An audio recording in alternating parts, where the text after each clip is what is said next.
Salut tout le monde! Alors comment vous allez? Aujourd'hui, on est prêt pour un Bad Talk 23 et vous avez entendu, vous n'avez pas la voix de notre cher Nicolas.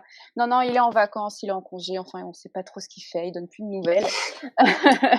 Mais du coup, c'est Alexandra qui va reprendre la main sur ce petit Bad Talk en compagnie, en très bonne compagnie avec Siegfried, ça va? Salut à tous. Super. Et Thomas de comicsbatman.fr. Salut à tous, merci pour l'invitation. Comment tu vas? Chaudement, mais ça va. Oui, oui, donc du coup, nous tournons ce podcast un des jours les plus chauds. Nous sommes à 40 degrés. C'est important de le préciser, car s'il y en a un qui tombe dans les pommes, vous comprendrez pourquoi. Bon, déjà, avant de rentrer dans le vif du sujet, parce que comme je l'ai dit, comme vous voyez dans le bandeau, on va parler de Bill Finger. Est-ce que Thomas, tu peux te présenter pour ceux qui ne te connaissent pas? Ouais, on va faire une version courte qu'on va résumer à journaliste indépendant et puis créateur fondateur du site comicsbatman.fr que j'ai mis il y a 10 ou 11 ans, je sais plus. À l'époque, en fait, je cherchais simplement un site qui indexait toutes les comics, toutes les BD françaises sur Batman. Ça existait pas vraiment. DC Planet est arrivé juste après, Batman Legend un petit peu après.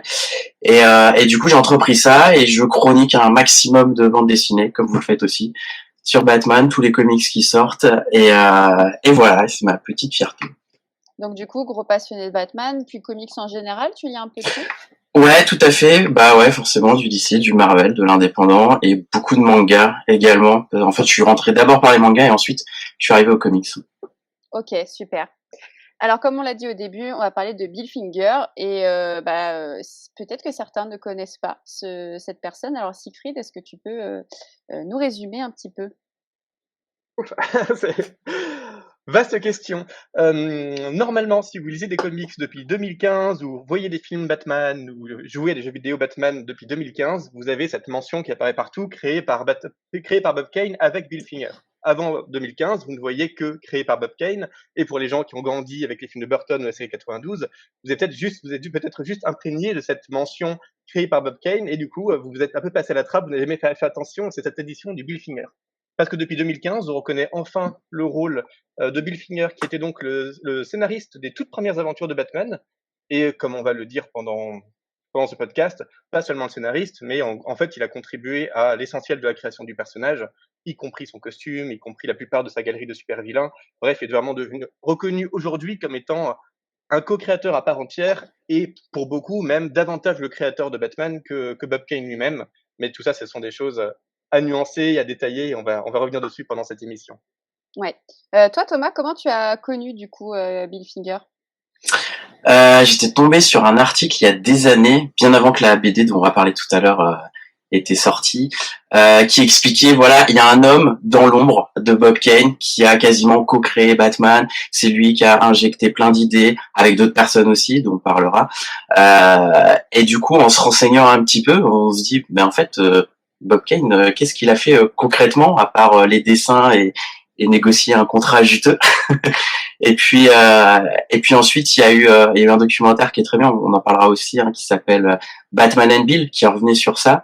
Et puis désormais la BD qui est accessible à tous, qui parle de la quête d'un historien et d'un auteur qui s'appelle Nobleman, à qui on doit tout en fait. C'est lui qui a été chercher un petit peu les faits, la vérité, clairement. Il a retrouvé plein de personnes qui ont gravité autour de Bill Finger et il a expliqué, il a vulgarisé un petit peu tout ça et il a réussi à le faire jaillir de l'ombre et à retrouver contact avec la petite fille de Bill Finger, Athena Finger, qui a un petit peu réparé l'injustice en étant confrontée à DC Comics, à Warner Bros. Et c'est grâce à elle, enfin à eux deux et à d'autres soutiens, qu'il y a le crédit Bill Finger désormais, comme disait Siegfried, depuis fin 2015 dans toutes les productions liées à Batman, en jeux vidéo, en comics, en films, en séries, etc. Ouais, exactement. Et justement, là, je mets sur l'image un croquis de Bob Kane. Et donc, on va obligatoirement les mettre en parallèle. Donc, ce que tu Alors, disais en off. attention, et ça c'est un des problèmes de la bande dessinée, donc on peut déjà commencer par ce petit coup de gueule. Ce croquis n'est pas du tout de Bob Kane. Non, non, En non, fait, mais c'est c'est une non, inspiration. non, c'est un croquis qui est réalisé par Harlan Schumer, qui est un historien des comics en gros à la fin des années Oui, 90, qui établit ce dessin souvent attribué à tort à Bob Kane, à partir des témoignages croisés de plusieurs sources qui essayent d'imaginer comment Bob Kane imaginait Batman avant l'intervention de Bill Finger. Donc, assez curieusement, ce dessin apparaît bien au tout début de la bande dessinée, mais le nom d'Arlen Schumer, qui est pourtant son auteur, n'est jamais crédité. J'avais trouvé un peu cocasse que dans une BD sur le vol de propriété, on utilise comme ça un dessin d'Arlen Schumer, un dessin original, sans créditer son auteur, en le faisant passer pour un dessin de Bob Kane, puisqu'on montre Bob Kane le dessiner à un moment donné. Enfin voilà, il y a un petit vol de propriété dans cette BD sur le vol de propriété qui est un peu curieux, mais voilà, rétablissons tout de suite, c'est le fait, c'est pas du tout de Bob Kane. Oui. Et c'est un peu dérangeant, je trouve, de l'attribuer à Bob Kane dans la bande dessinée sans contrepoids. Donc après ce petit coup de gueule de Siegfried, pour bien commencer, on s'attarde très rapidement sur ce dessin pour montrer de toute façon effectivement les différences assez radicales avec le Batman qu'on connaît, donc le costume rouge, le personnage blond, les ailes qui sont inspirées de Da Vinci. Et en fait, ce qui est drôle, c'est que Bob Kane le reconnaîtra à demi-mot. Enfin, Siegfried, tu me coupes si des fois je dis des bêtises, je te fais confiance. Mais c'est très inspiré de Flash Gordon, puisque Bob Kane, la seule chose qu'il voulait, lui, c'était créer un Superman un peu bis pour se faire de la thune. Donc il est arrivé, ce qu'on voit aussi dans la BD, il comprend que donc les pompes de DC Comics lui disent on se fait beaucoup de thunes. Alors c'est pas écrit dans la BD, mais en fait c'était quand même $800 par semaine pour les auteurs de Superman. Donc lui il se dit il faut que je fasse la même chose. $800 à l'époque, je crois avec l'inflation, j'ai fait un petit calcul hier, je crois que c'est du 17 000 euros actuellement. Donc effectivement, pour l'époque, c'est gigantesque. On est en 1939 à cette époque-là. Oui. Donc, il créait ça. Et puis, comme on va le voir après, donc il y a Bill Finger qui est arrivé, qui lui a fait des suggestions. Et voilà, et on va arriver à cette couverture emblématique. Je laisse la parole à l'un de vous pour enchaîner un petit peu. Bah oui, emblématique parce que c'est le numéro 27, c'est la première apparition de Batman et c'est là où les premiers fondements vont se lancer et ce qu'on connaît aujourd'hui, quoi, avec ce costume qui finalement, même s'il a évolué, n'a pas beaucoup bougé. On a la base avec la ceinture jaune, la culotte noire, les oreilles de chauve-souris et la grande cape qui finalement est beaucoup plus grande que tout son corps et qui peut l'envelopper. Et surtout aussi l'idée de s'envoler et d'être au-dessus des toits directement dans cette couverture qui est marquée là. En fait, c'est les bases un peu graphiques, iconiques, que même quelqu'un qui a jamais lu un Batman, qui a jamais regardé, il va savoir que c'est Batman. Et donc justement, c'est intéressant, tu parlais de la ceinture, le symbole aussi sur le torse, les ailes de chauve-souris, le masque, etc. Là, tout ça, c'est imputable à Bill Finger. En tout cas, selon ses dires, c'est vrai qu'il y aura toujours un petit mystère sur qu'est-ce qu'il a apporté très concrètement ou non, même si Bob Kane l'a reconnu après sa mort que, alors lui il a dit 50 à 75% de la mythologie de Batman et de la création de Batman était imputable à Finger. En coulisses, on tourne autour de 90%. Je pense qu'on saura jamais un petit peu le vrai chiffre. Mais voilà, et c'est ça qui est important aujourd'hui, c'est de réparer cette injustice. C'est que ce qu'on voit là, eh ben en fait, on le doit plus à une personne qui n'a jamais eu son nom jusqu'à fin 2015 qu'à celle qui a eu son nom sur tous les supports, qui paradait dans des interviews, etc. Et qui ne se faisait pas comment dirais-je, qui faisait aussi remplacer pour les dessins, mais on va y venir après. Ouais, et justement, on va revenir un petit peu sur la BD. Donc, je vous passe un peu la diapo sur la dernière BD qui est sortie chez Urban Comics, hein, toujours Bill Finger dans l'ombre du mythe. Est-ce que Siegfried, tu peux revenir dessus? C'est marrant de l'avoir sorti maintenant, quelques années après le documentaire. Il n'y a pas vraiment... voilà, il n'y avait pas une de grosse communication dessus. Ça faisait ça faisait partie des sorties, on va dire mensuelles d'Urban Comics. Est-ce que tu peux nous en parler un peu? Bah, il faut dire qu'il n'y a plus vraiment de débat aujourd'hui. Le nom de Bill Finger est à peu près connu de tous les Bat-fans qui, du coup, savent qu'il est le créateur de Batman. Donc, je comprends qu'il n'y ait pas forcément eu de com autour de com excessive autour du comics, d'autant que il s'appuie effectivement sur le documentaire et sur toutes les recherches qui ont déjà été faites. Donc, ça a du sens aussi qu'il sorte quelques années après pour vulgariser un peu cette histoire de Bill Finger auprès du grand public. Donc, je rappelle que c'est scénarisé par, je sais pas comment le prononcer, Julian Voloy. Excusez ma prononciation de je sais pas quelle langue c'est, du tchèque peut-être, qui avait déjà scénarisé un comics sur Schuster qui était paru il y a quelques années et qui avait été remarqué. C'est scénarisé, pareil, dessiné, désolé pour la prononciation, par Erez Zadok. Et c'est une bande dessinée qui clairement s'inscrit dans le registre du documentaire et des recherches faites entre-temps pour réhabiliter l'œuvre de Bill Finger. Donc on est dans quelque chose, dans un parti pris, disons biaisé, en tout cas il y a une volonté quand même géographique, d'autant que c'est préfacé par Athena Finger, dont l'a dit la petite fille, elle, de Bill Finger lui-même. Ça s'appuie explicitement... Préfacé est un bien grand mot, hein. Elle a écrit 10 lignes. Pas grand-chose. Elle dit pas grand-chose, mais elle a obtenu d'apparaître quand même sur pas mal de planches à l'intérieur.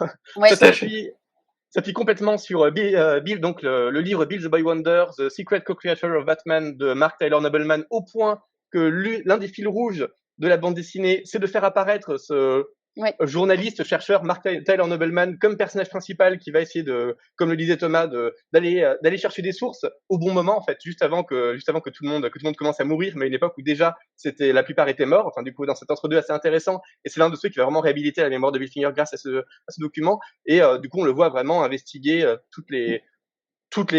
investiguer tous les survivants et tous les lieux qui portent encore, en quelque sorte, la mémoire de Bill Finger. Donc évidemment, on est dans un livre qui est là pour glorifier la contribution de Bill Finger, même si le livre n'est pas complètement à charge contre Bob Kane non plus. Donc il y a cette espèce d'entre-deux assez curieux qui essaie de ménager un peu tout le monde. Et finalement, pour moi, c'est un peu un parangon du livre autorisé, entre guillemets. C'est-à-dire que c'est publié par DC Comics, donc il faut quand même que tout ce qui est dit soit approuvé par DC Comics. C'est préfacé par Athena Finger, ça s'appuie sur Nobleman, donc il faut que tout soit approuvé par la famille et les défenseurs de Finger.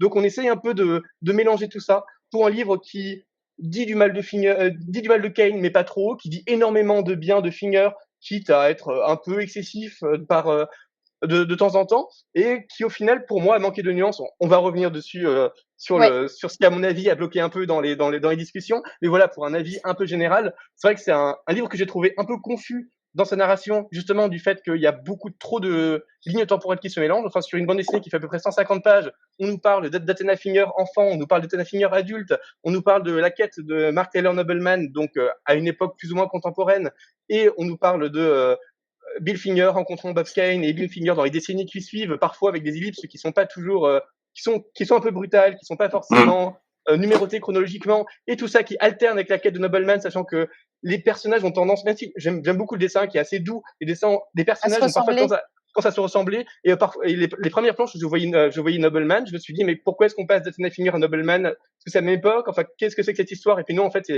c'est une histoire totalement différente, et Nobleman il a un peu la même tête que Bob Kane, et même à 2 planches d'intervalle, j'étais à peu près sûr qu'un personnage était Bob Kane, alors qu'en fait non, c'était Bill Finger, parce qu'il a la même tête que Bill Finger quelques années auparavant. Enfin, il y avait quand même une certaine confusion en termes de visage, et pour une bande dessinée qui se veut un peu documentaire, j'ai trouvé ça assez étrange de créer autant de confusion temporelle et graphique, au point que il y a des fois on trouve les réponses en feuilletant un peu, en revenant un peu en arrière, on se rend compte qu'effectivement on avait manqué quelque chose et on raccroche les wagons, mais il faut quand même faire un vrai travail personnel, ce qui est un peu curieux pour un livre qui a cette démarche-là. Je suis un peu d'accord avec toi. Juste avant que je rebondisse et que toi aussi Thomas, peut-être revenir pour les personnes qui ne le connaissent pas sur Mike Taylor Nobleman, revenir un petit peu sur cette personne, Thomas.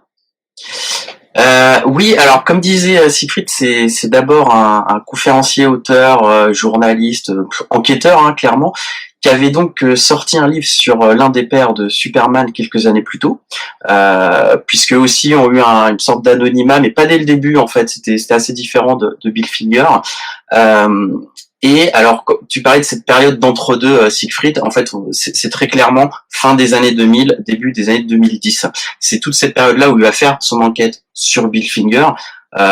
C'est quelqu'un qui a soifé de justice, il porte très bien son nom d'ailleurs, et il le dit d'ailleurs dans le documentaire, dans le livre. Enfin, des fois, sa femme, elle en peut plus, il est obsédé par cette quête de vérité, et donc, tout le fruit de son travail, c'est sorti dans ce livre, Bill the Boy Wonder, qui a été refusé, et alors il le dit en préface, je dois avoir mes notes quelque part, près de 34 fois, je crois, ce qui est assez dingue, comme si c'était un secret qu'il fallait pas sortir, alors que beaucoup dans l'industrie étaient quand même au courant depuis la fin des années 60, et puis ça n'a cessé d'augmenter jusque dans les années 90.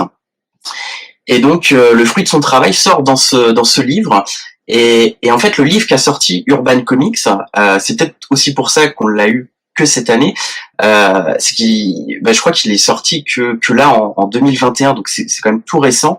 Là où l'autre livre que tu as montré est sorti il y a 10 ans, c'était pile en juillet 2012, si je dis pas de bêtises.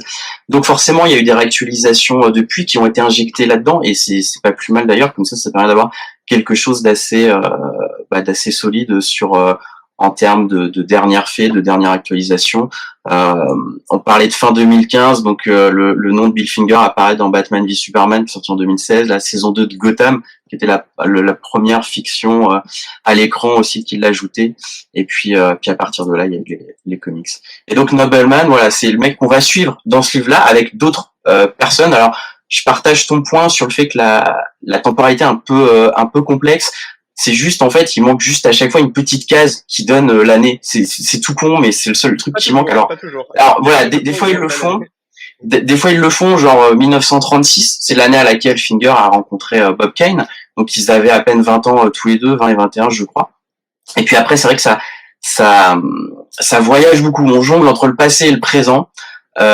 J'ai pas eu trop à titre personnel de difficulté à reconnaître les visages, mais plus effectivement ok, mais là, on voit qu'il y a un rendez-vous dans les bureaux de DC Comics.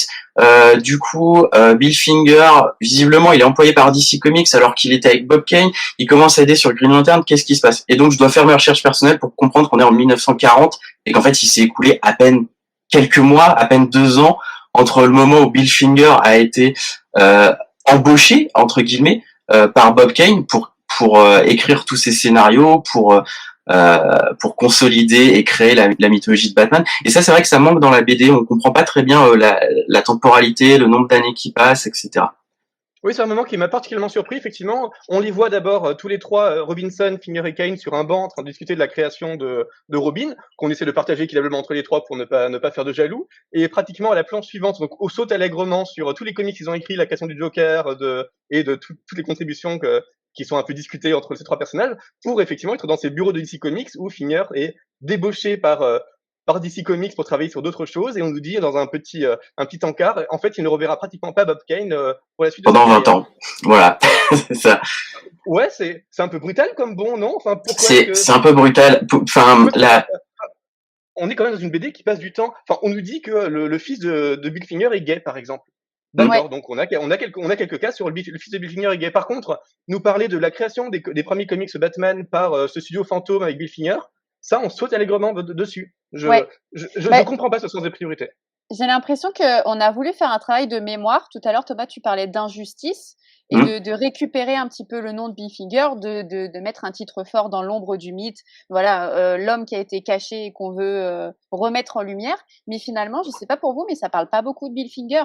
Enfin, ça va beaucoup parler de l'industrie, de Bob Kane et des manigances qu'il va avoir, où on comprend bien tout de suite que Bill Finger se fait avoir et qu'il est pas payé. On a les témoignages de beaucoup d'artistes, de dessinateurs, de gens, Jerry O'Mason qui ont travaillé ensemble, et quelque chose de, je trouve, un peu trop mélancolique, un peu, comme tu disais tout à l'heure, Siegfried, voilà, beaucoup de témoignages larmoyants, c'était le meilleur, et pas beaucoup de nuances. Et pareil, un peu déçu par ces ellipses où finalement c'est un travail très très court sur une vie très très longue de Bill Finger et de nombreux travaux. Et je pense que ça aurait mérité une BD beaucoup plus importante. Ouais, je suis d'accord qu'il manque des planches, ouais. C'est peut-être pour un public, voilà, moi j'ai mis le terme roman graphique, tout de suite j'ai pensé à ça. Voilà, aujourd'hui on notifie le roman graphique inspiré de faits réels, sociétal, politiques. Ça marche plutôt bien en librairie parce que ça fait un peu moins peur aux gens que les styles super héroïques.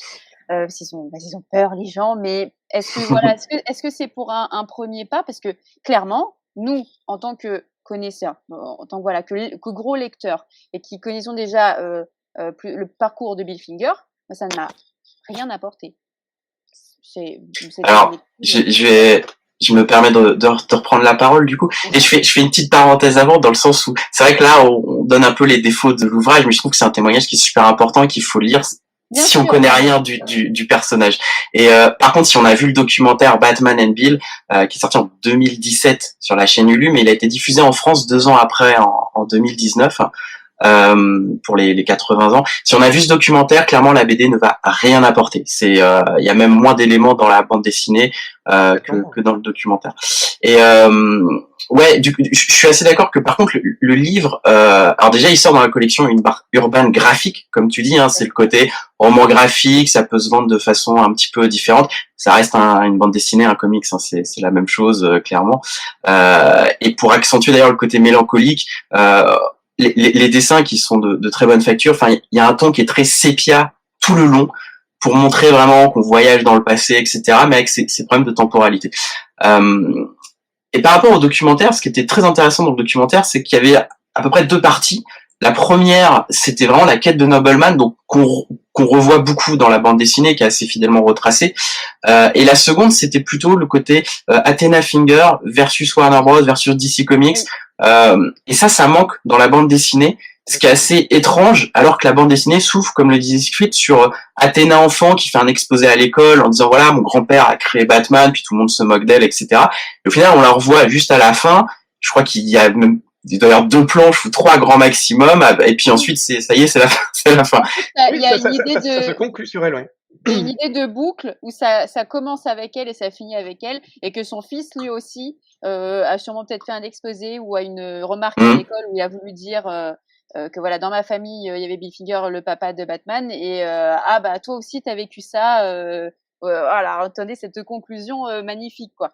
Donc, mais je suis d'accord, oui, c'est une boucle qui est un peu surprenante parce qu'on commence avec Athéna, on finit avec Athéna, et à aucun moment dans les 150 pages, on ne parle vraiment d'Athéna. Donc en fait, on ne comprend pas pourquoi est-ce qu'elle a cet honneur d'introduire et de conclure l'ouvrage, en plus en passant de l'enfance au début à l'âge adulte à la fin, sans vraie raison, enfin justifiée par la démarche d'enquête de l'ouvrage. Et pourquoi est-ce qu'elle conclut, pourquoi est-ce qu'elle a cet honneur d'ouvrir et de conclure cet ouvrage? Ça, c'est quelque chose qui m'a vraiment dépassé. Enfin, pour moi, il aurait fallu choisir soit l'ouvrage et l'histoire par Fred Finger, donc le fils de Bill Finger, qui raconte à Athéna l'histoire de son grand-père, soit c'est la quête de Nobleman. Mais enfin, on peut pas faire les deux. Là, il y a clairement quelque chose qui manque. Il manque toute l'histoire d'Athéna. Enfin, la justification de la présence d'Athéna dans l'ouvrage n'est pas du tout présente en fait. C'est et puis c'est une édition de fil rouge qui ne se justifie pas. Et enfin, pour moi, de toute façon, il aurait fallu couper toute la quête de Nobleman parce que, en fait, avoir autant de planches sur Nobleman qui va voir quelqu'un et cette personne est frustrante parce qu'elle ne l'informe de rien. Je suis désolé, bonhomme, mais si t'as 150 pages pour raconter l'histoire de Bill Finger, tu peux pas passer des planches entières sur Nobleman est frustré dans sa quête parce qu'il va parler à des gens qui ne apprennent rien. En fait, je pense qu'il y a eu l'idée, Nobleman est un enquêteur, Batman est un enquêteur, regardez les similitudes, c'est vraiment un fan qui fait ça pour les fans et qui fait ça pour Batman. Et donc, toucher un petit peu ce côté nostalgique et s'identifier à ce garçon-là. Mais je suis d'accord que moi, ça a pas forcément... C'est comme ça que la BD est vendue, hein, d'ailleurs. Je crois que le texte en 4e de couverture, c'est comme un polar, comme Batman qui enquêterait, Nobleman fait la même chose, etc. Sauf que, bon, son enquête, comme tu dis, ça consiste à aller voir des gens. Des fois, il y a des réponses, des fois, il y en a pas.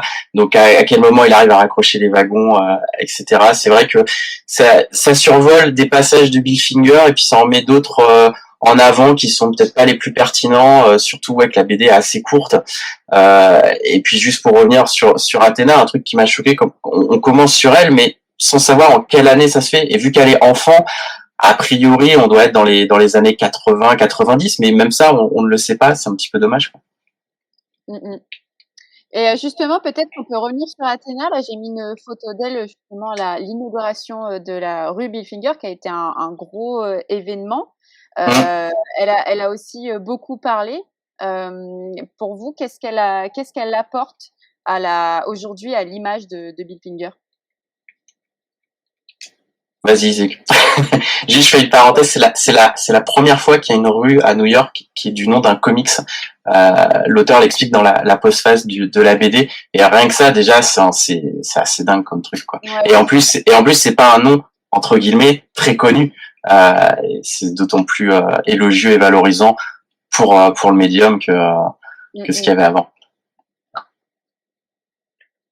Je sais pas trop quoi répondre à la question parce que dans les faits, elle apporte pas grand-chose au monde du comics dans le sens où c'est une figure qui est pas du tout connue du grand public. Enfin, même le grand public qui connaît Bill Finger, n'a jamais entendu parler d'Athena Finger. Et comme le disait d'ailleurs Thomas en début d'émission, elle a beaucoup contribué à la reconnaissance du travail de Bill Finger, mais elle y a contribué avec beaucoup d'autres. D'ailleurs, quand Jerry Robinson décide de créer les Finger Awards, qui sont certainement l'une des 2 ou 3 récompenses les plus importantes du monde du comics, justement pour récompenser les auteurs qui n'ont pas eu la reconnaissance qu'ils méritaient, il fait peut-être plus en termes de coûts médiatiques en faveur de Finger que le travail d'Athena Finger qui se focalise quand même sur cette figure de son grand-père. Donc c'est assez beau parce que ça montre aussi l'implication familiale, personnelle que des personnes, que des gens peuvent avoir pour défendre un héritage. Parce que c'est en ça que commencer par effectivement cette espèce d'humiliation publique qu'elle subit quand elle explique que son grand-père a créé Batman et où personne ne la croit et tout le monde se moque d'elle, elle est presque harcelée scolairement parce que les gens disent mais non, tout le monde sait que c'est Bob Kane et pas Bill Finger. Donc en ça, c'est assez intéressant de montrer que parfois ça peut toucher vraiment au personnel, même si bon, ça reste extrêmement individuel. Et c'est aussi pour ça que j'aurais peut-être préféré qu'on fasse un peu davantage l'impasse sur elle, peut-être pour montrer davantage Nobleman et montrer davantage en quoi il y a une lutte pour la reconnaissance des auteurs qui a été menée déjà par Nobleman en faveur de Schuster notamment, de Siegel et Schuster en général pour la reconnaissance de Superman. Il y a aussi toute la quête sur tous les problèmes de Ditko et de ses ayants droit. Enfin, il y a énormément de problématiques qui sont assez peu évoquées ici, mais encore une fois, parce que voilà, ça reste un ouvrage autorisé, donc il faut défendre les personnes qui ont cédé du droit au livre, et il faut parler de gens qui pourraient nous poursuivre. Donc on va pas parler de Ditko parce qu'il pourrait faire un procès, on va parler de Marvel parce qu'il pourrait faire un procès. Un peu trop consensuel pour toi? Complètement, pour moi, c'est complètement consensuel. D'ailleurs, on le voit, j'étais assez choqué. On a le témoignage de Sheldon Mulder, par exemple, qui explique que c'est la passion qui parle de Bob Kane et qui, en gros, explique qu'il faudrait même pas créditer Bob Kane, qu'il faudrait même pas créditer Finger, parce que Bob Kane, c'est le vrai créateur de Batman. Il y avait une passion, une énergie que personne d'autre n'avait, que c'est le seul auteur de Batman, que tout le crédit lui revient, que c'est même DC qui a choisi de reconnaître d'autres dessinateurs, mais que c'était pas du tout la faute de Bob Kane. Enfin, de la part après, c'est le seul passage du livre qui entre guillemets défend Bob Kane. J'ai trouvé que ça me manquait de nuance à ce sujet-là. Et juste avant, pour reparler vite fait d'Athena Finger, pour recontextualiser et expliquer, parce que je pense qu'en fait, sur les gens là qui vont nous écouter ou nous regarder, autant la BD elle est facilement accessible, et autant le documentaire dont on parle depuis tout à l'heure, il est assez difficile à trouver, ou faut demander au tonton américain, comme on dit.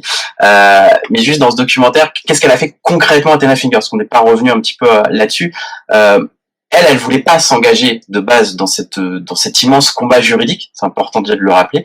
Elle le dit clairement, ça lui rappelle trop de mauvais souvenirs, ses grands-parents, sa famille. Enfin, les histoires en plus sont assez compliquées.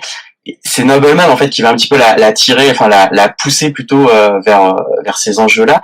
Et puis parce que dans les conventions on commençait à en parler, elle était invitée, elle commençait à répondre ça. Donc il y a beaucoup de fans qui ont répandu cette parole et qui ont demandé plusieurs fois à DC Comics dans des Comic-Con, etc. Au fait, pourquoi il y a toujours pas Bill Finger, etc.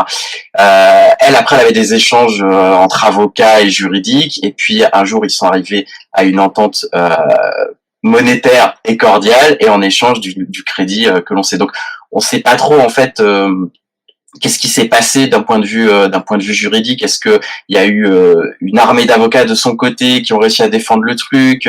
Qu'est-ce qui s'est passé concrètement? Ça reste assez secret, mais en tout cas elle a obtenu gain de cause, et les fans et nous aussi entre guillemets. Donc c'est ça le plus important. Et c'est vrai que ça, dans le livre, on le voit pas, donc on sait pas concrètement ce qu'elle a fait, qu'est-ce qui va se passer. On sait juste qu'elle a été découverte via MySpace quand Nobleman l'a cherché, et que à partir de là, on suppose la suite, mais effectivement, ça aurait mérité d'être montré. Je pense qu'il manque une vingtaine, voire une quarantaine de pages à ce livre pour vraiment couvrir davantage de choses. C'est un peu court, ouais. Siegfried, tu voulais rebondir? Non, enfin, pour moi, le problème, c'est pas qu'il manque des planches, c'est c'est ce qu'on dit depuis le début, il y a un manque de cohésion et de linéarité qui, à mon avis, est plus dommageable que l'absence de planches. Et si on avait remplacé toute la quête de Nobleman par le combat d'Athéna, on aurait retrouvé la cohésion qui manque, donc sans ajouter de planches, juste en remplaçant les planches par d'autres plus efficaces pour créer vraiment 2 fils rouges, le combat d'Athena Finger et la vie de Bill Finger. On aurait quelque chose de beaucoup plus complet, de beaucoup plus consistant. Ouais. Là, voilà, plutôt que cet ouvrage qui s'éparpille un peu dans tous les sens, et finalement on comprend pas trop pourquoi Nobleman apparaît autant, pourquoi on parle de Athena Finger alors qu'elle fait rien dans l'ouvrage. Enfin, pourquoi on parle de Bill Finger si c'est pour faire des ellipses aussi violentes. Enfin, il y a une démarche d'auteur éditorial qui est un peu incompréhensible. C'est vrai que ce qui peut être un peu frustrant aussi, ce ce qui peut être un peu frustrant aussi, c'est que on voit quelques échanges entre Bob, Bill et des fois Jerry, qui expliquent un petit peu comment ils vont créer un personnage, mais voilà, pour Robin, c'est 4 cases quand ils sont dans un parc. Et Ouais. je m'attendais, si tu veux, quand j'ai ouvert la BD, je m'attendais à me dire, voilà, on va voir vraiment l'émulsion, comment il travaillait, est-ce qu'il écrivait voilà sur sa machine qui est en couverture, ensuite il sort le texte, il le relit, il parle des trucs, après il le propose à Bob, etc. Et c'est vrai que tout ça finalement Il y avait on un le voit début pas de trop. ça sur une planche où ils Ouais, sont tous les deux, il y a Bob et Bill Finger, et ils commencent à réfléchir ensemble. Et je trouvais ça intéressant visuellement, tout à je fait, trouvais ça ouais. beau, et je m'étais dit, ah ça y est, au final, on va y revenir tout à l'heure, mais j'aimerais bien revenir sur la dualité Bob Kane, Bill Finger, parce que t'es pas tout seul à créer un personnage Tout à fait. de gabarit-là, surtout avec tout l'origin story. Mais je suis d'accord avec toi, j'aurais aimé en voir plus, et comment aussi les autres ont intervenu et ont mis chacun leur patte pour créer cet édifice. Ouais, alors justement, quand on dit les autres, ça c'est assez relevé dans la BD et encore une fois dans le documentaire. On en a parlé, mais peut-être pas de façon un peu plus détaillée. En fait, ce qui se passait, c'est que Bob Kane, il créait des ateliers. Et dans ces ateliers, il y avait donc des gens qui dessinaient pour lui, qui crayonnaient pour lui, qui ancraient pour lui, qui colorisaient pour lui, sur un scénario qui était envoyé par Bill Finger. Donc ça a duré presque 20 ans, malgré tout. Et même Bob Kane donc ne dessinait plus. Mais c'était toujours son nom qui ornait à la fois la couverture du comics et la fin de la bande dessinée. Et voilà. Et en fait, ce qu'a construit finalement Bob Kane, c'est du management en fait. Le mec, il s'est entouré des bonnes personnes qui avaient le savoir-faire. Il était le chef d'orchestre de tout ça. Il organisait les trucs. Il faisait les passerelles avec l'éditeur et il récoltait la gloire. Et c'est ça en fait qui est expliqué, qui est mis en avant. Et c'est ça qu'il faut répandre, qu'il faut dévoiler à tout le monde. Et et c'est vrai que il y a un moment dans la BD, c'est expliqué. J'ai plus le nom du dessinateur, tu l'as cité tout à l'heure, Siegfried. Quelqu'un disait bah ouais, mais en fait, si Bob Kane n'avait pas fait ça, il y aurait jamais eu de Batman. Donc Ouais. malgré tout, il faut s'accorder sur. Alors lui, il voulait il estimait que Bob Kane avait l'entière paternalité de Batman. Là où maintenant on est sur 2 personnes, Bob Kane et Bill Finger, même si pour certains c'est que Bill Finger. Finalement, on est plus sur une construction, on pourrait presque dire collective avec Jerry Robinson et peut-être 2, 3 autres, parce que c'est au fil des années aussi que le mythe s'est construit et a augmenté avec tous les éléments qu'on connaît. Et j'ai l'impression qu'il y a quelque chose qui se crée de par le documentaire et peut-être en plus avec cette BD-là, c'est un peu une légion qui se fait contre Bob Kane, où ça va être le grand méchant et où on essaye de reprendre le fameux diptyque vilain, donc vilain Ouais. gentil avec Bill Finger qui devient le grand gentil avec sa cape et Bob Kane le méchant. Qu'est-ce que vous dites de ça? Alors pour le coup, oui, c'est effectivement la vision un peu on va dire facile à avoir. Dans la BD, moi justement je trouvais que c'était déjà un peu plus nuancé parce que ça montre qu'il y en a qui défendent Bob Kane, ça montre qu'il y en a qui le défendent pas. Le documentaire, je le trouve beaucoup plus à charge parce que ça montre carrément des extraits d'interviews de Bob Kane à l'époque où il y avait la série des années 60 et puis surtout le film de Burton et où le mec assume complètement être vénal. Moi je veux de la thune, il envoie chier à moitié une journaliste qui lui dit mais vous touchez combien, etc. Enfin et là je trouvais que le documentaire vidéo manquait de nuance par rapport à la BD qui en apporte un petit peu plus effectivement, ouais.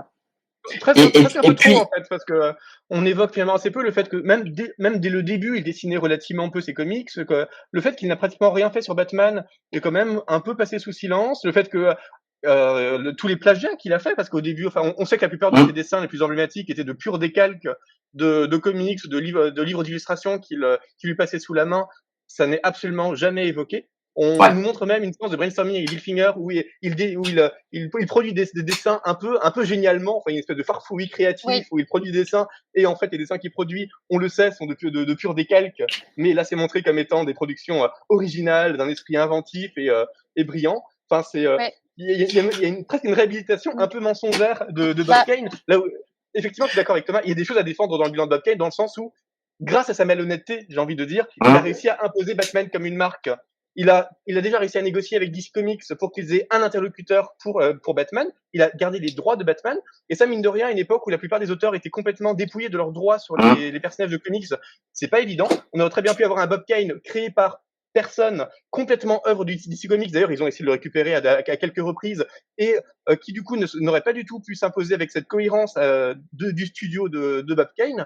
Et à chaque fois, il a négocié de meilleurs contrats. Il s'assurait très vite que le monde entier sache qui était le créateur de Batman. À une époque où, encore une fois, personne ne connaît les scénaristes ou les dessinateurs des comics. Mais lui, dès Batman numéro 1 en 1940, qui sort juste quelques mois après Detective Comics 27, il négocie pour avoir une page entière qui fait sa biographie, qu'il présente comme le créateur unique de Batman. Enfin, il y a une espèce de constitution de mythe 20 ans avant ce que fera Stan Lee aussi pour instaurer, pareil, une espèce d'image de créatif au détriment des autres pour Marvel. Et mine de rien, tout ce travail de publicité, de marketing, même s'il s'y repose beaucoup sur des mensonges, des tromperies de ses collègues, c'est aussi ce qui a permis à Batman de survivre. En fait, c'est ça qui est intéressant, c'est que Bob Kane était le commercial qui a, comme tu le dis très bien, a porté le nom de Batman. Sauf que là, dans la BD, ils ont beaucoup mis en accent son aspect créatif. Où, comme on disait tout à l'heure, Thomas, il y a une émulsion tous les deux. Et peut-être qu'ils auraient dû un peu plus montrer le travail entre guillemets de requin qu'a pu faire Bob Kane, qui n'était pas perdu, parce que ça a permis de créer tout ça et de montrer voilà la dualité entre les deux et finalement deux mondes qui ont du mal à coexister entre la personne qui ne pense qu'à l'argent et la personne qui n'est que créatif. Ouais, et l'un des vas-y. Non, j'allais dire. Oui, pardon. Non, j'allais juste dire pour les reproductions de dessins, effectivement, quand on fait des recherches, etc., on sait que Bob Kane reproduisait, voilà, comme tu dis, des décalques, ce que je mettais d'ailleurs dans ma critique de la BD qui sera sur mon site, petite auto-promo. Mais est-ce qu'il y avait besoin de rajouter ça dans une BD qui est quand même déjà à sa charge et qui explique mot pour mot, Bob Kane ne dessine même plus, il se fait remplacer. Pour moi, il n'y avait pas forcément besoin dans le sens où la BD, enfin, parce que nous, on est des grands fans et des spécialistes qui connaissent déjà ça, mais le but, c'est de vulgariser, de montrer un peu l'envers d'un décor qui était pas très glorieux. Donc, à mon sens, c'était suffisant, quoi. Mais j'aurais préféré qu'il s'attarde sur d'autres choses qu'on a évoquées en amont. Oui, tout à fait. Le problème n'est pas tant de ne pas montrer les décalques, mais c'est de montrer des décalques comme étant des productions originales. Finalement, on trompe pratiquement sur la marchandise, d'autant que, voilà, lors de cette séance dont je parlais de première création du personnage des dessins de Batman, parmi les dessins qu'on nous montre, il y a ces fameux dessins dont on sait que Kane les a produits bien après cette époque, ouais, mais qu'il avait antidaté en notant 1934 dessus pour faire croire qu'il avait des concepts de Batman bien avant sa discussion avec Bill Finger et s'attribuer tout le mérite. Et donc, prendre ces dessins qui étaient à la fois des décalques et en plus des dessins complètement mensongers, antidatés, produits beaucoup plus tard, bref, quand même chargés d'histoire et chargés de tous les mensonges de Bob Kane pour les présenter naïvement comme voilà, c'est des dessins originaux produits par Bob Kane mais avec Bill Finger, tout à fait bien dessinés, qui montrent à quel point Bob Kane était brillant. Je sais pas, je trouve qu'à un moment, à ne pas vouloir raconter cette histoire des décalques, qui effectivement n'est pas fondamentale, on risque un peu trop d'oublier complètement tout ce pan, et on revient à ce que je disais sur le fait que l'ouvrage est autorisé entre guillemets, c'est que il y a cette volonté quand même de faire un ouvrage qui est autorisé et publié même par DC Comics, et qui du coup ne peut pas raconter cette histoire à charge, et qui a besoin de dire que même si Bob Kane était malhonnête, c'était quand même un dessinateur brillant, alors que à aucun moment on nous montre le problème étant aussi, à mon avis, qu'on nous dit aussi que Bill Finger était brillant. Il y a même je sais plus quel témoignage qui nous dit que c'était le plus grand scénariste et le scénariste le plus créatif de son époque. Bon, là, on est peut-être un peu trop dans l'exagération, surtout que Bill Finger, finalement, n'a pas fait tant de scénarios que ça. Enfin, on sait que dès le début, encore une chose qui n'est pas racontée dans la BD, mais dès le début, Bill Finger avait énormément de mal à rendre ses comics à temps, et il s'est fait très vite remplacer, notamment par Gardner Fox et par quelques autres au scénario. Ça, bizarrement, on n'en parle pas du tout parce qu'il faut faire cet éloge outrecuidant de Bill Finger. D'ailleurs, on sait aussi que la première aventure de Batman dans Detective Comics 27, le scénario était un pur calque d'un pulp qui s'appelait Partners of Peril du Shadow. Donc finalement, il y avait même pas d'invention de la part de Bill Finger. Il a vraiment piqué l'histoire d'un roman pulp du Shadow. Mais ça, pareil, c'est pas évoqué, c'est présenté comme une invention brillante de l'esprit bouillonnant et créatif de Bill Finger. Donc voilà, il y a aussi ces nuances-là à apporter, je trouve, qui sont assez intéressantes. Et une autre nuance que pour le coup, dont je trouve normal qu'elle soit absente parce qu'elle est beaucoup trop, parce qu'en fait, on n'en sait rien, c'est Bill Finger savait très bien que Bob Kane était le seul à signer les ouvrages. Et pourtant, Bill Finger n'a pas fait grand-chose. Bill Finger aurait très bien pu, dès le début, aller voir DC Comics et leur dire bon, bah écoutez, j'aimerais être crédité aussi, ou on sont les contrats avec Bob Kane. Il aurait pu rompre avec Bob Kane s'il était vraiment fâché contre ça. Il aurait pu se faire connaître du public beaucoup plus tôt. Mais il a quand même choisi de rester dans l'ombre Ouais. pour sans doute énormément de raisons qui sont assez complexes. Parce qu'il il voulait pas arrêter ça, parce que Bob Kane l'embrouillait un petit peu, parce qu'il se savait aussi impuissant à produire énormément de scénarios de Batman. Donc il voyait bien que Bob Kane avait cette énergie foisonnante qui permettait de tenir un studio, alors que lui était incapable de fournir chaque semaine les scénarios qui lui étaient demandés. Du coup, c'était pas évident de vouloir se prétendre co-créateur de Batman. Il y avait énormément de C'est une question de personnalité aussi. On a vu ça Oui. du côté de chez Marvel aussi avec Stan Lee et Kirby. Enfin voilà, il n'a pas été le seul finalement. Il a pas. Je pense pas que le terme choisir l'ombre, ça soit bien formulé parce que il a peut-être pas eu le choix et qu'il n'a pas eu la force d'agir et de se mettre contre Bob Kane. Peut-être qu'il s'est dit que le tour était fait, que lui il avait trop de contacts, qu'il avait trop le bagou pour finalement lui s'imposer. Ouais, il y a deux voix un peu qui sortent à chaque fois sur ce sujet, alors qu'ils sont pas dans la BD. C'est que effectivement, c'est un homme entre guillemets simple qui voulait pas faire de vagues, il voulait juste écrire des scénarios et vivre un minimum décemment de ça. Finalement, il était dans la pauvreté toute sa vie. Et puis l'autre voix qui survient de temps en temps, c'est plutôt il avait peur, il disait ben je vais perdre mon travail si j'essaye de faire ça, puisque bah il avait vu qu'aussi que les créateurs de Superman ça n'avait pas marché, il savait dans l'ombre, enfin c'était une autre époque également. Donc voilà, mais ça c'est vrai que dans la BD il y a juste, je crois qu'il y a une ou deux cases, un moment où on voit Jerry Robinson qui s'énerve un petit peu avec Bill Finger en disant mais tu sais qu'il se sert de nous, ça suffit, etc. Et Finger ne dit rien en fait. Ouais, voilà, parce que Finger, soit il dit rien, soit il répond juste, bah ouais, mais bon, sans lui, on n'en serait pas là. Et après, Jerry Robinson, lui, bah, il va quitter, il va fonder son propre studio. Et je pense que Finger, voilà, il a peut-être pas l'énergie nécessaire, une espèce de peur. On n'a pas conscience non plus peut-être de l'emprise qu'il y avait. Alors, c'est vrai que finalement, ils sont restés à peu près 2 ans, entre guillemets, proches pour se voir, pour faire les choses. Et après, comme c'est expliqué, pendant une vingtaine d'années, c'était du courrier, etc. Et il y a une planche qui est assez touchante où Finger, à un moment, il tape des poings sur la table, il appelle Bob Kane, et puis il se retrouve dans un bar, et il y a plus de bulles à ce moment-là, juste on voit qu'ils sont énervés, puis à la fin ils se marrent comme les deux gamins de 20 ans qu'ils étaient. Qu'est-ce qui s'est passé? Est-ce que Bob Kane a retourné le cerveau de Finger à nouveau en lui disant je vais parler du passé, des bons trucs, ou est-ce que non, il y avait une amitié entre guillemets sincère à ce moment-là? Alors, voilà, la BD répond à ça, puisque la vignette d'après, c'est Bob Kane en train de souffler, enfin il s'essuie limite. Ah oui, c'est vrai. Pardon, ouais. C'est encore une manigance, encore une manigance de Bob Kane. Donc on dit clairement, il l'a embobiné, c'est volontaire. Oui. Donc c'est re-rentré dans l'idée que Bob Kane est le méchant et le filou et que Bill Finger est le fragile. Mais en vrai, ça peut être ça. Le problème aussi, c'est que là, on parle de sensibilité, on parle de personnalité, et qu'il n'y avait pas de caméra, il n'y avait pas de petite souris, et qu'on ne sait pas vraiment ce qui s'est passé. Donc il y a des bases, réelles, des témoignages, etc. Mais même les témoignages sont subjectifs. C'est-à-dire que l'auteur qui va dire Bill Finger c'était le meilleur, mais ça peut être le meilleur pour lui. Mais c'est pas forcément le meilleur pour l'autre. C'est pas un fait qu'ensuite nous on doit répéter à cette époque-là c'était lui le meilleur. Non, de toute façon, les témoignages qui sont les plus pertinents, c'est justement ceux voilà où ça parle de faits concrets. Quand ça dit, ben voilà, c'est Bill Finger qui a eu l'idée de créer une Batmobile, machin, etc., d'ajouter ci, d'ajouter ça, etc.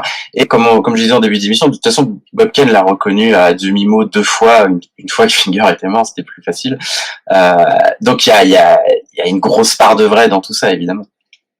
Oui, mais après D'ailleurs, c'est assez amusant dans la BD, parce qu'on a effectivement cette vignette où Bob Kane a demi-mot que bon, Finger a quand même contribué, et la vignette suivante, c'est la tombe de Bob Kane où Bob Kane a lui-même écrit son épitaphe et il explique que c'est Dieu qui lui a inspiré à lui seul la création de Batman. Enfin, le contraste est assez joli entre en fait il était pas complètement pourri Bob Kane, il finit par admettre que Finger existait. Ah bah non, en fait Bob Kane est le prophète de Dieu, créateur seul et unique du vrai Batman. Enfin j'ai trouvé ça assez drôle.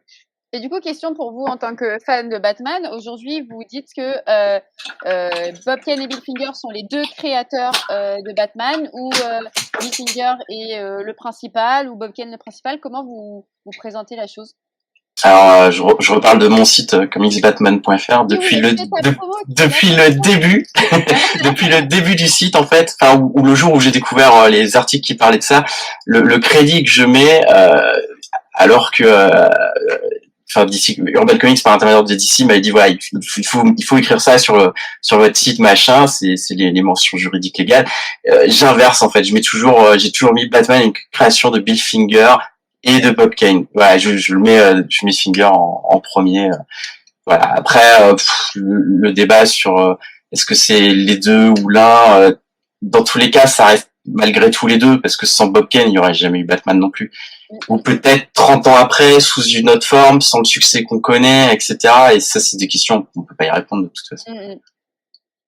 Et toi, Sécrine? Bon, déjà, rappelons que c'est pas Batman créé par Bob Kane et Bill Finger, c'est Batman créé par Bob Kane avec Bill Finger, qui est toujours intéressant à rappeler parce que Superman est créé par Jerry Siegel et Joe Shuster. Donc, ils n'ont pas exactement la même mention. Il y a un vrai parallèle pour Superman, alors que il y a cette formulation un peu différente pour Bob Kane. Et c'est celle qu'a obtenue Athena, justement. Et ça, c'est un peu flou parce qu'il disait juste ça. On a obtenu ce with et pas ce end. Et qu'est-ce que ça change du coup pour les gens qui ne savent pas? Ça montre qu'il y a un vrai créateur de Batman qui est Bob Kane, mais qu'il a eu la collaboration de Finger. Mais du coup, Finger n'est qu'un co-créateur, collaborateur du vrai créateur, là où Siegel et Shuster sont vraiment mis à égalité l'un avec l'autre. Donc c'est une concession qui est qui est un petit peu regrettable, surtout vu tous les contemporains, mais apparemment c'est à tout le monde et qui a fini par vraiment entrer dans le langage commun.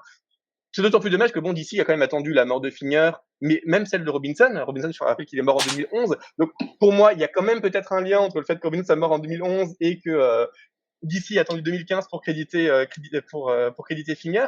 Parce que s'ils avaient fait du vivant de Robinson, peut-être que Robinson aussi aurait voulu son Wiz, c'est vrai. Une Robinson, qui aurait été totalement légitime, parce que dans tous les débats qui existent autour de qui a créé Robin, qui a créé le Joker, par exemple, globalement, Robinson s'en tire plutôt pas mal d'après les synthèses qu'on peut avoir et d'après tous les bruits qu'on a de l'époque.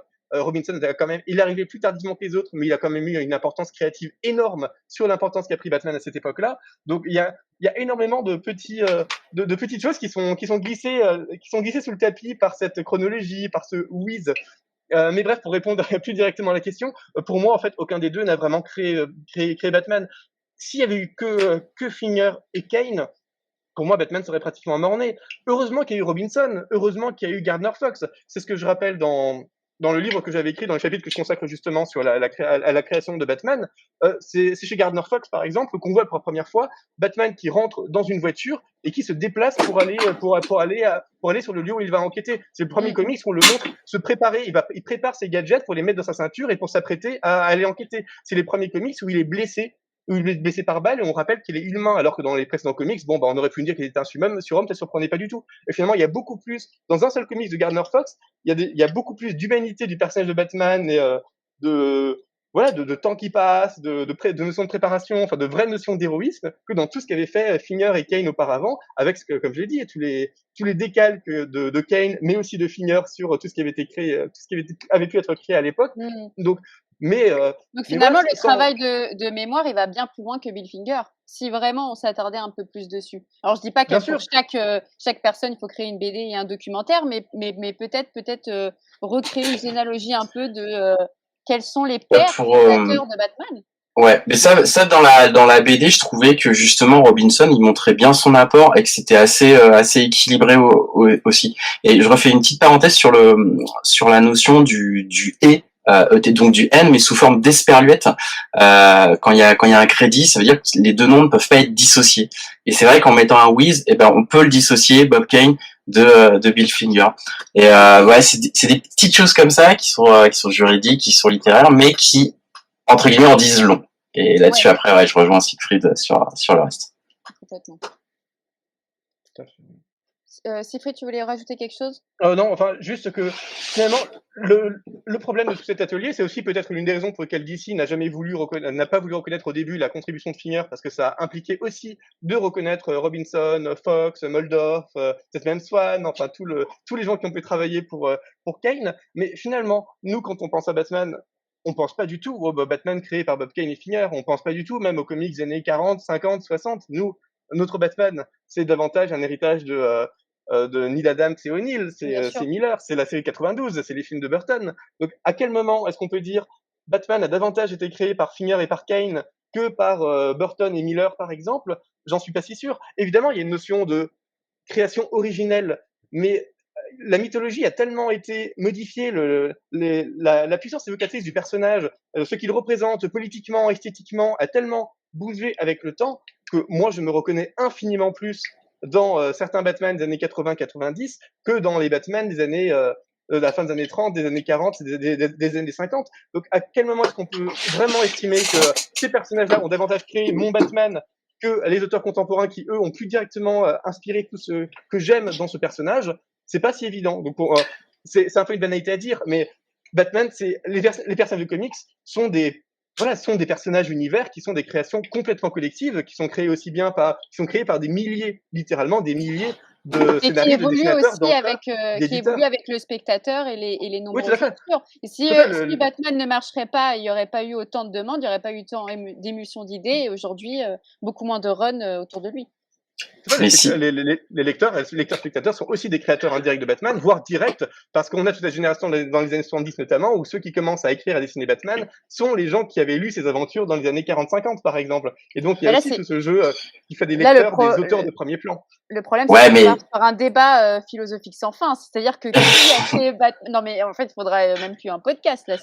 Non, mais pour résumer, c'est fait, pour moi, tu peux pas dire, ouais, le Batman de 92, il a rien à voir avec l'autre, dans le sens où t'aurais jamais eu le Batman de 92 si t'avais pas eu le Batman de Finger, Robinson et autres. C'est un peu en fait comme les groupes de musique qui évoluent, qui changent de membres, de guitaristes, de machin, etc. Mais il y a toujours une matrice un peu originelle. Finalement, c'est un petit peu la même analogie.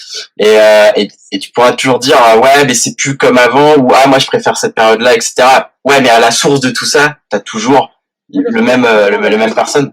La nuance que je voulais établir, et je crois qu'elle est établie maintenant dans la bande dessinée, c'est que la question de qui a créé Kane et Finger, c'est juste une question légale en fait. C'est juste qui est-ce qu'on crédite, à qui est-ce que DC doit reverser de l'argent, à quels ayants droit DC doit verser de l'argent parmi les petits enfants des gens qui sont morts depuis des décennies. Mais c'est purement légal. Donc nous, en tant que fans, c'est le légal et le moral, enfin le judiciaire et le moral.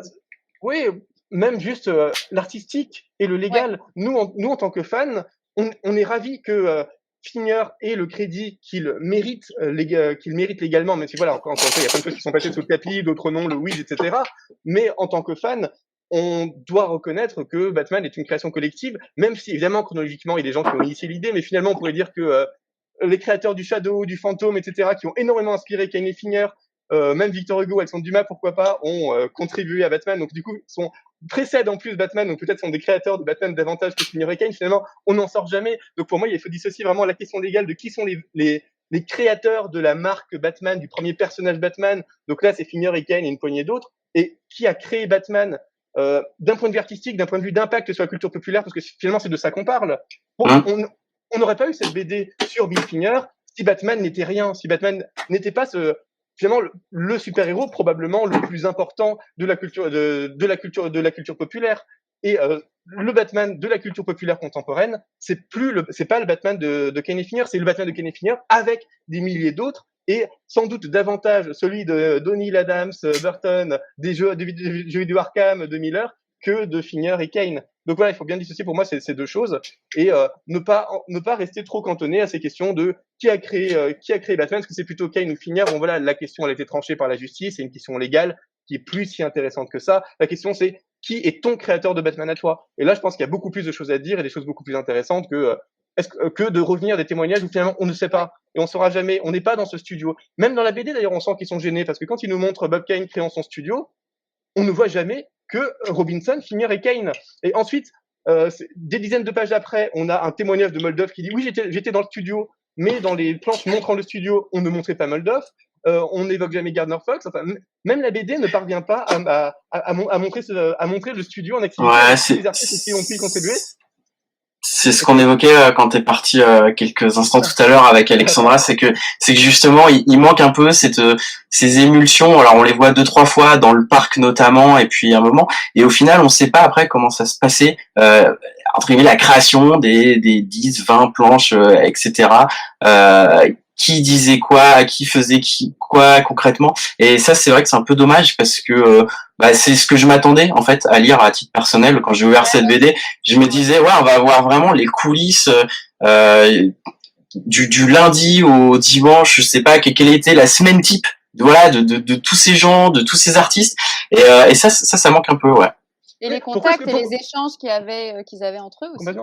Ouais, pourquoi est-ce qu'on apprend des choses sur le quotidien du studio dans des planches qui nous montrent Muldoff témoignant face à Nobleman dans les années 2000, alors qu'on a des planches dédiées à l'histoire du studio dans les années 40? Enfin, il y a un moment, il faut le sens des priorités. Si on n'a qu'à montrer dans les années 40 ce qui se passe dans les années 40, plutôt que de cacher des choses dans les années 40 pour les raconter des décennies plus tard par un vague témoignage. Enfin, c'est assez curieux de temps qu'on a l'impression que voilà, 30 planches plus tard, on est en train de réécrire ce qu'on avait vu sur la création du studio par Kenny Finger, parce que tout à coup on nous dit, bah en fait, il n'y avait pas ça, il y avait un autre personnage. Mais pourquoi tu m'as montré ça en fait? Pourquoi simplifier à un moment donné à l'excès, parce que c'est une BD de Finger, il y a un moment on est supposé ne pas trop simplifier non plus, et tout à coup rajouter de la complexité beaucoup plus tard, et remettre en cause ce qui avait été montré plus tôt. Enfin, voilà, il y a une démarche autoriale qui moi me dépasse un peu, enfin, qui me dépasse pas, parce que, comme je disais, pour moi c'est dû à la nature assez complexe de cet ouvrage, qui doit essayer de donner du crédit à un peu tout le monde pour faire un ouvrage autorisé qui bénéficie de toutes ses sources, mais qui ne peut pas offrir toutes les nuances qu'il faudrait, et qui du coup a besoin de synthétiser beaucoup trop de choses, de s'interdire beaucoup trop de nuances, et qui du coup voilà est obligé de multiplier des fils rouges, de créer un foisonnement qui ne parvient plus à raconter d'histoire, qui ne parvient plus à nous dire exactement qui était Bill Finger, qui ne parvient plus à nous dire ce qu'était la création de Batman, et qui finalement ne raconte plus grand chose à part ce qu'on retient à la fin, c'est Finger était important. Mais c'est tout. Parce que même quand on dit que Finger était génial, à aucun moment on voit vraiment Finger écrire, on le voit jamais dans ce foisonnement créatif d'écrire une histoire complète de Green Lantern, de Batman par exemple. On nous dit ce qui était génial et il faut prendre ça pour argent comptant, et c'est tout ce qu'on retient de la BD. Et c'est un peu dommage quand on a lu 140 pages qui étaient supposées nous montrer tout ce qui est supposé faire le sel de Bill Finger. En gros, release Siegfried Wurst cut sur Finger. Non, mais de toute façon, là, je sentais qu'en début de débat, milieu de débat, on était trop d'accord ensemble. Il n'y avait pas eu trop d'émulsion. Voilà, c'était pas encore parti. Là, je suis rassurée. J'ai retrouvé mon Siegfried. Tout va bien. Il est énervé. La communauté n'est plus inquiète. Du coup, pour finir doucement, parce que sinon, on s'arrêterait jamais de parler de Bill Finger. Je vais revenir un petit peu sur le documentaire. Moi, il m'a beaucoup marqué. Je me souviens que c'était un de mes articles sur Batman Légende, et je ne peux pas m'empêcher en fait de faire un peu la comparaison, même si c'est pas le même support. Pour vous, une personne qui n'a pas eu trop vent de cette histoire, qui aimerait en savoir plus sur Batman, vous lui conseillerez le docu ou du coup la BD, ou même voir les deux? Alors je conseillerais le documentaire. Ouais, bien sûr, le documentaire qui dure 1h30 pour info, et limite que alors quand j'ai lu la BD, je me suis dit, mais s'ils avaient vendu le DVD du documentaire avec, ça faisait un pack complet et ça aurait été parfait. Après, j'imagine pour des questions de droit, ça devait être assez compliqué. Compliqué, ouais. Ouais. Mais après, enfin, la BD, malgré tous les défauts qu'elle a et ce qu'on a évoqué là pendant 1 heure, je la conseille quand même parce que le lectorat, je pense, qui n'a lu que Dark Knight Returns, qui a vu les films Batman, qui connaît un petit peu mais sans plus, c'est super important qu'il lise ça. Et puis justement, et c'est ça le principal, c'est toujours une porte d'entrée vers ensuite d'autres choses. Après, il va se dire, faut que je lise un livre sur Batman, et ben il va taper sur Google, il va voir qui est le Chevalier Noir de Siegfried Wurst, et paf. Je voulais dire, on est des hommes de la promo. C'est génial. Non, mais il y aura toujours des choses plus complètes, plus enrichies. Il est trop loin, Siegfried. Tu l'as pas sous la main? Il est à ma chaise, en vrai, je vais vous dire, je peux plus bouger. Mais il est là. Mais non, bien sûr, lisez le livre de Siegfried. Oui, de toute façon, moi, je suis jamais, même sur des BD que j'aime pas ou des films que j'aime pas, jamais pessimiste ou négative en disant comme j'aime pas, vous devrez pas aller le voir. C'est souvent des remarques qu'on me fait à moi et j'aime pas du tout ça. Faut éveiller votre propre curiosité. Mais si vous commencez par la BD parce que le docu vous fait un peu peur, qu'1h30 c'est beaucoup, il faut aller plus loin. que ce soit avec des recherches, des articles, Batman Legend, Comics Batman, voilà. Je connais des sites, je pourrais vous passer des petits liens si vous voulez les gens. Après, la BD, elle coûte quand même 21 €, si je dis Oui, pas de bêtises. alors après, ça, Donc c'est un budget, quoi. Donc est-ce que lire un truc que vous relirez probablement pas une seconde fois pour 20 balles, ça vaut le coup? Est-ce que un emprunt en médiathèque, c'est peut-être plus, voilà, bon, après c'est chacun en fonction de son budget et ses envies, quoi. Je dis ça parce que c'est un des trucs qui m'a déçu. Moi aujourd'hui, en termes d'économie de place et économie d'argent, je vais prendre les BD où je sais qu'il y a un truc fort qui se crée, ou que j'ai vraiment adoré, ou que je vais relire. Ouais. Et j'étais persuadée, moi j'avais lu du coup en avance pour Canal BD. Du coup, je l'ai pas chroniqué parce que j'ai pas eu un coup de cœur, malgré mon amour suprême pour Bill Finger. Je me sentis traître, mais bon, j'ai dû faire des choix éditoriaux. Et ben, j'ai pas voulu. Là, je l'ai remprunté pour le podcast, mais j'ai pas voulu l'acheter parce que pour moi, il n'est pas assez épique pour le garder dans ma bibliothèque par rapport à ce que j'attendais de l'histoire de Bill Finger. Ce que j'aimerais beaucoup savoir, c'est s'il y a des gens parmi ceux qui nous écoutent ou nous regardent qui ont lu cette bande dessinée, mais sans forcément connaître tout ce background, parce que là, on parle tous en tant que spécialistes, y compris de ces questions de Bill Finger, mais j'aimerais beaucoup savoir à quel point ça les intéressait, ou ils ont été perdus, parce que même nous, qui pourtant sommes spécialistes, voilà, il y a plein de choses qu'on a trouvées assez confuses, assez étrangement racontées, donc on a su raccrocher les wagons parce que, voilà, on connaît le sujet, mais une personne qui connaît pas du tout le sujet, à quel point est-ce que ça peut vraiment lui servir de vulgarisation, ou à quel point est-ce qu'elle peut être vraiment perdue par tous ces sauts temporels, où finalement on ne sait plus trop où on en est dans l'histoire de Bill Finger et dans l'histoire des comics. Moi, a priori, mais c'est difficile à dire de se mettre à la place de quelqu'un qui ne connaît pas le sujet, j'ai l'impression qu'un néophyte risque d'être encore plus perdu et voilà, et à la fin de l'histoire, de pas comprendre exactement comment se fait un comics, qu'est-ce qu'a fait Bill Finger exactement. Là où la bande dessinée précédente du même scénariste sur Joe Shuster, Un rêve américain, était pour le coup beaucoup plus linéaire. Il y avait un storytelling qui était quand même beaucoup plus assumé. Et ça, c'était un vrai ouvrage de vulgarisation qui ne portait pas vraiment de réflexion, mais en même temps, pour le coup, l'histoire de Joe Shuster, elle est beaucoup plus simple que celle de Finger, parce que les polémiques sont pas exactement les mêmes. Mais j'ai cette impression qu'il y a quand même un échec octorial, éditorial quelque part dans cet ouvrage sur Finger, qui est que on parvient pas à le rendre accessible. La forme, elle est un peu indigeste parce que tous ces témoignages, parfois utiles, parfois pas utiles, c'est un peu rébarbatif quand même. Voilà, tous ces bons temporels, alors qu'on aurait pu rester d'avant. Il y a des fois, je me suis dit, j'aimerais bien rester avec ce Finger des années 40. Pourquoi est-ce que tout à coup on repasse à d'autres choses et finalement on ne revoit jamais Finger, ou on le revoit 20 ans après? Enfin, ça engendre des frustrations et des confusions qui, à mon avis, risquent d'être assez déplaisantes pour un lecteur qui maîtrise pas complètement le sujet. Mais voilà, c'est juste une impression personnelle. Et je suis très curieux d'avoir des retours de néophytes. Ce sera un retour intéressant, comme je l'évoquais tout à l'heure. Je partage un peu moins ce point. Je trouvais que la lecture, elle était quand même assez fluide. Le rythme est assez haletant. Enfin, ça se lit bien, ça se lit assez rapidement. Les dessins sont quand même agréables.